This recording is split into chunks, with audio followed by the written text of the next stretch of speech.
अखंड मंथन के सभी दर्शकों को नमस्कार। मैं हूं शेखर त्रिपाठी और आप देख रहे हैं हमारा यूट्यूब चैनल अखंड मंथन। प्रिय दर्शकों, आज से हम एक नवीन वेब सीरीज का शुभारंभ करने जा रहे हैं जिसका नाम है अनंत कोटि ब्रह्मांड में प्रलय। जी हां, गुजरात के दशरथ भाई बापू ने प्रलय को लेकर कुछ ऐसी ही भविष्यवाणियां की हैं जो आपको आश्चर्यचकित कर देंगी। उन्होंने प्रलय को लेकर कई पुस्तकें भी लिखी हैं जिनसे आपको आगे के एपिसोड में परिचित कराएंगे, किंतु आज पहले उन 51 भविष्यवाणियों पर एक दृष्टि डालते हैं जिसमें उन्होंने आने वाले समय को लेकर के मनुष्य को सावधान किया है। तो श्री दशरथ भाई बापू के अनुसार महाकाल प्रलय में 7 लोकों का विनाश हो जाएगा एवं महाकाल प्रलय में कमजोर आत्माएं मुक्त हो जाएंगी। महाकाल प्रलय में साकारी यानी 5 तत्वों वाली आत्मा एवं आकारी यानी 3 तत्वों वाली आत्माओं के शरीर में आग लग जाएगी। आगे जाकर सभी धर्म समाप्त हो जाएंगे एवं प्रत्येक मनुष्य ये जानने का प्रयास करेगा कि वो कौन है, कहां से आया है और उसे कहां जाना है। इस महाप्रलय में कोई भी किसी को बचा नहीं पाएगा। यदि परमाणु बम का विस्फोट होता है तो परमाणु बम से निकलने वाला विकिरण 7 लोकों तक जाएगा। यहां तक की स्थितियां ऐसी हो जाएंगी कि कोई भी धर्म पिता या फिर धर्म गुरु प्रलय काल में इन आत्माओं को बचा नहीं पाएगा। श्री दशरथ भाई बापू के अनुसार सभी आत्माएं शांति के लिए तड़पेंगी एवं पूरी धरती पर आग लग जाएगी। आने वाले समय में ऐसी परिस्थितियां बन जाएंगी कि लोगों का घरों से बाहर निकलना मुश्किल हो जाएगा। धरती पर विनाश लीला के लिए परमाणु बम एवं हाइड्रोजन बम जैसे जनसंहारक हथियार ही सबसे बड़ी तबाही मचाने वाले हैं।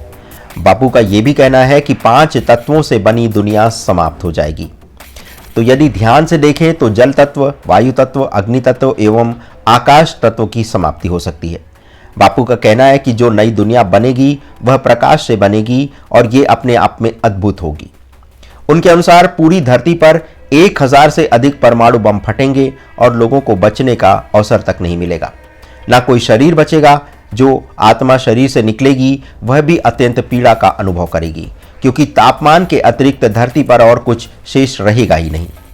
अंतिम समय में विज्ञान के आधुनिक साधन भी काम नहीं आएंगे और सारी वैज्ञानिक प्रगति देखते ही देखते प्रलय की भेंट चढ़ जाएगी।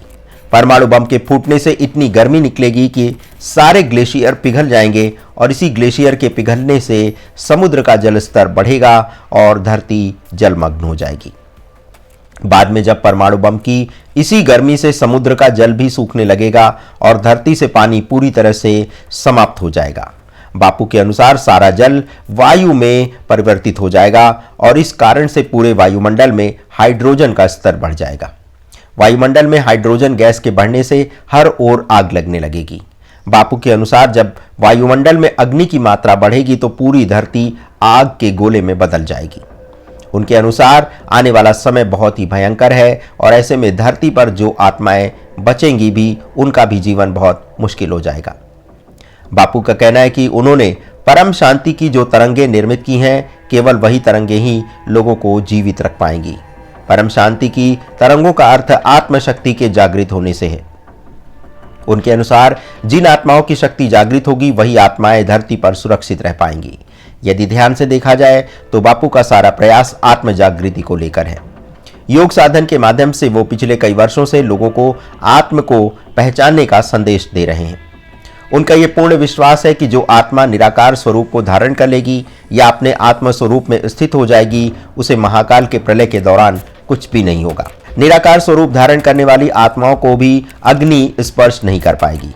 ऐसी ही पूर्ण रूप से जागृत एवं आत्म स्वरूप में स्थित आत्माएं ही परम शांति की तरंगों को वातावरण में फैलाएंगी। बापू ने लोगों को प्रलय से बचाने के लिए यही उपाय खोजा है और वह उस पर कार्य भी कर रहे हैं। उनके अनुसार यदि 33 कोटि आत्माएं जागृत हो जाती हैं तो इन्हीं जागृत आत्माओं के बल पर आने वाले महाप्रलय को रोका भी जा सकता है। बापू का विश्वास है कि जैसे ही ये 33 कोटि आत्माएं जागृत हो जाएंगी तो ये पूरी पृथ्वी प्रकाश के घर के रूप में बदल जाएगी। धरती के लाइट हाउस में बदलते ही जीवन मुक्ति का कार्य आरंभ हो जाएगा। अब सबसे बड़ा प्रश्न ये है जो आप सभी दर्शक पूछते रहते हैं कि आखिर हम महाप्रलय की बात बार बार क्यों बता रहे हैं। हमारे योगी मुनि भी प्रलय को लेकर क्यों बार बार सावधान करते रहे हैं। प्रत्येक धर्म में आखिर प्रलय की बात क्यों कही गई है। तो इसके पीछे जो कारण है उसका रहस्य उद्घाटन श्री दशरथ भाई बापू ने किया है। बापू के अनुसार ईश्वर द्वारा ये विनाश लीला मात्र इसलिए की जा रही है ताकि इसी विनाश के भय से व्यक्ति ध्यान साधना में लगकर अपने वास्तविक स्वरूप को पहचान ले। ऐसा करना इसलिए भी आवश्यक है क्योंकि आज का मनुष्य अपने जीवन की माया में अपने वास्तविक स्वरूप को भुला चुका है। वह कहां से आया है और कहां जाना है ये भी नहीं जानता। अब यदि किसी को अपना घर का पता ही नहीं मालूम होगा तो वह भटक जाएगा। तो बापू के अनुसार संसार में इस समय करोड़ों आत्माएं मात्र इसलिए भटक रही हैं क्योंकि उन्हें मृत्यु के बाद आगे के मार्ग के बारे में कोई जानकारी नहीं है। यही भटकती आत्माएं भी प्रकृति में असंतुलन पैदा कर रही हैं और इन्हीं भटकती आत्माओं के कारण ही प्रलय जैसी घटनाएं घटने जा रही हैं। इसलिए ये आवश्यक है कि अब कम से कम 33 करोड़ आत्माओं को जागृत कर उन्हें प्रकाश के घर में परिवर्तित किया जाए ताकि इस सृष्टि को बचाया जा सके। जब तक विनाश लीला मनुष्य देखेगा नहीं तब तक वह आत्म कल्याण एवं आत्म स्वरूप की खोज आगे नहीं कर पाएगा। बापू का कहना है कि आत्मा को जगाने के लिए ही आने वाले समय में ईश्वर द्वारा एक बड़ी विनाश लीला रची जा रही है। इस विनाश लीला से पहले जो आत्माएं जाग जाएंगी वो परम आनंद की स्थिति में पहुंच जाएंगी और उन्हें विनाश लीला के दौरान कुछ भी नहीं होगा। ऐसी ही जागृत आत्माएं ही दूसरी आत्माओं का कल्याण करेंगी और उन्हें उनके वास्तविक स्वरूप से परिचित कराएंगी। प्रलय के अंतिम काल में सभी आत्माओं के जागने पर उनके अंदर से परम शांति की तरंगें जागृत हो जाएंगी और पूरा वायुमंडल परम तत्व और परम लाइट हाउस का बन जाएगा। इसी घटना के बाद एक ऐसी अविनाशी दुनिया की रचना होगी जिसका अंत कभी नहीं होगा। इसी के साथ ही कलयुग का अंत हो जाएगा और दोबारा कलयुग कभी नहीं आएगा। जो आत्माएं महाप्रलय काल में बच जाएंगी उनका अंत भी कभी नहीं होगा और वे अमर हो जाएंगी। बापू का कहना है कि ऐसी ही आत्माएं परम ज्ञान का प्रचार प्रसार संसार भर में करेंगी और उनका भाग्य अविनाशी हो जाएगा। बापू अपनी दुनिया को बेहद की परम शांति की दुनिया मानते हैं, किंतु अखंड मंथन किसी भी संस्था के प्रचार प्रसार के लिए ये कार्यक्रम नहीं दिखा रहा है। अखंड मंथन योग और आत्मज्ञान के प्रति लोगों को जागरूक करने के लिए श्री बापू पर यह कार्यक्रम दिखा रहा है, किंतु वह उनकी संस्था जिसका नाम बेहद की परम शांति है, तो उस संस्था से अखंड मंथन ना ही कहीं से जुड़ा हुआ है और ना ही उसका प्रचार कर रहा है और ना ही वह इस संस्था की महिमा मंडन कर रहा है। अखंड मंथन एक ऐसा मंच है जहां संसार भर के ज्ञान विज्ञान का मंथन होता है और ये कार्यक्रम भी इसी प्रक्रिया का हिस्सा है। बापू का ऐसा विश्वास है कि जिस प्रकार से अंतरिक्ष यात्री अंतरिक्ष यात्रा करने के दौरान एक विशेष प्रकार की पोशाक पहनते हैं, उसी प्रकार से जब आत्मा का स्वरूप जागृत होगा तो आत्मा के इर्द गिर्द भी प्रकाश का एक घेरा बन जाएगा जो उसे आने वाली प्रत्येक प्राकृतिक घटना से बचा कर रखेगा। बापू के अनुसार परमाणु बम हमले के दौरान भी आत्मा का ये लाइट हाउस काम आएगा और उसे प्रलय में होने वाली अग्नि, वायु एवं जल से होने वाली दुर्घटनाओं से बचा कर रखेगा। बापू के अनुसार ब्रह्मांड में जहां भी मृत्यु लोक है उसका परिवर्तन होगा और उसे अमर लोक बनाया जाएगा। उनके अनुसार संसार की सर्वोच्च शक्ति ही प्रलय काल से सुरक्षा के लिए आत्मा की जागृति का मंत्र दे रही है और जो आत्मा आत्मस्वरूप में स्थित हो जाएगी वह सीधे अनंत शक्ति प्राप्त करेगी एवं ऐसी आत्माएं ऊपर के 7 लोक और नीचे के 7 लोक में नहीं फंसेंगी एवं सीधी यात्रा करते हुए अपने परम धाम में पहुंच जाएंगी। तो दर्शकों, ये थी श्री दशरथ भाई पटेल की वो भविष्यवाणियां जिसे उन्होंने मानव को सावधान करने के लिए किया है। तो आगे बढ़े इससे पहले आपको श्री दशरथ भाई बापू जी के बारे में थोड़ी जानकारी प्रदान करते हैं। गुजरात के मेहसाणा जिले के एक छोटे से गांव अखज में सन 1956 में श्री दशरथ भाई पटेल का जन्म हुआ, जिन्हें आज लोग प्यार से बापू जी भी कहते हैं। अपने आरंभिक जीवन में वे वकालत के पेशे से जुड़े थे, किंतु बाद में इस अनंत कोटि ब्रह्मांड को जानने की जिज्ञासा जब अधिक बढ़ी तो उन्होंने अपना पूरा जीवन मानव के कल्याण के लिए समर्पित कर दिया। अपनी दिव्य साधना के बल पर उन्होंने पृथ्वी लोक ही नहीं बल्कि 14 कोटि के लोगों को न सिर्फ देखा बल्कि उनमें छिपे गहन तत्वों की भी खोज की। बापू जी का उद्देश्य है कि मनुष्य अपने जीवन के वास्तविक मर्म को समझे और जीवन मृत्यु के बंधन से मुक्त हो जाए। अत्यंत गरीब परिवार में जन्मे बापू के मन में जीवन में मिल रहे दुख के पीछे क्या रहस्य है ये जानने की बहुत बड़ी उत्सुकता थी। जब वे 6 वर्ष के थे तभी सर्वशक्तिमान ईश्वर को वो ये चुनौती देने लगे थे कि आखिर मनुष्य की इस दुर्दशा पर ईश्वर चुप क्यों है, वह इनका दुख दर्द दूर क्यों नहीं करता। लेकिन उनकी इस चुनौती पर भी जब ईश्वरीय शक्ति की ओर से कोई उत्तर नहीं आया तो बापूजी स्वयं ही इसका उत्तर खोजने के लिए निकल पड़े। वे कई कई घंटों तक योग और ध्यान करने लगे और इसी दौरान उनकी भेंट कई सूक्ष्म आत्माओं से भी हुई। वे आत्माओं से संवाद करने लगे। वे पढ़ने में बहुत मेधावी थे और पढ़ाई के साथ साथ वह बच्चों को पढ़ाने का कार्य भी करते थे। उन्होंने चार्टर्ड अकाउंटेंसी के छात्रों को भी पढ़ाया ताकि उनकी आर्थिक सहायता हो जाए। फिर बाद में लॉ की डिग्री लेने के बाद वे अहमदाबाद कोर्ट में प्रैक्टिस करने लगे, किंतु इस काम में उनका मन अधिक दिन तक नहीं लगा और उन्होंने वकालत का पेशा छोड़कर सन 1997 में स्कूल फॉर नॉलेज के नाम से एक विश्वविद्यालय का शुभारंभ किया। अपने दिव्य मिशन को सफलतापूर्वक संपन्न करने के लिए बापू दिन रात परिश्रम करते ही रहे हैं और अपनी दिव्य दृष्टि से इस पूरे ब्रह्मांड की यात्रा भी वो कर चुके हैं। उनका विश्वास है कि आने वाले समय में जब संसार प्रलय काल में होगा तब अनहद की आत्माएं ही इस नश्वर संसार को अमरता में बदलने का कार्य करेंगी। तो दर्शकों, ये था बापू दशरथ भाई पटेल का एक छोटा सा परिचय।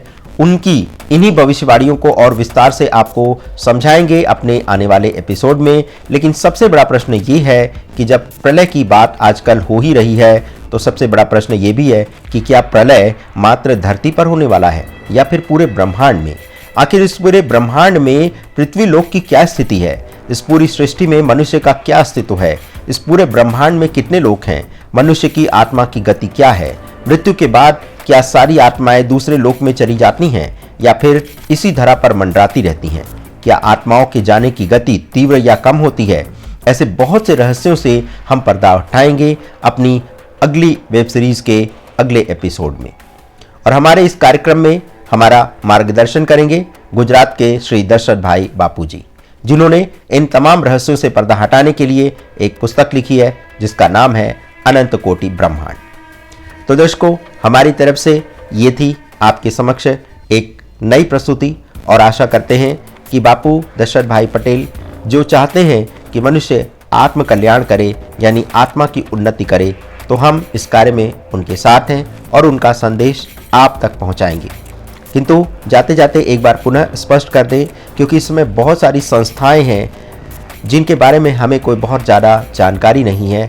अतः आप इसका अर्थ ये मत निकालिएगा कि दशरथ भाई बापू जो संस्था चला रहे हैं उससे हमारा कहीं जुड़ाव है।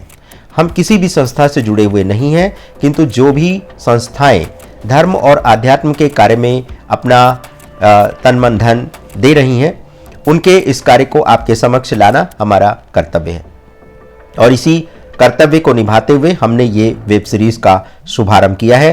किंतु जैसा कि आप जानते हैं कि जो भी धार्मिक या आध्यात्मिक संस्थाएं हैं उनका कहीं ना कहीं कोई ना कोई व्यापारिक उद्देश्य होता है, उनका अपने नाम को यश को फैलाने का भी एक उद्देश्य होता है। तो दर्शकों, इस तरह के किसी भी उद्देश्य में अखंड मंथन साथ नहीं है, किंतु जो सत्य और तत्व ज्ञान की बात यदि कहीं पर हो रही है तो कहते हैं कि ज्ञान कहीं भी मिले आपको उसे ग्रहण करना चाहिए। यह नहीं देखना चाहिए कि वो ज्ञान किसके द्वारा दिया जा रहा है। जिस प्रकार से सूर्य का प्रकाश सभी वस्तुओं सभी पदार्थों पर पड़ता है, सूर्य का प्रकाश कोई भेदभाव नहीं करता, वही जो गति है वो ज्ञान की है।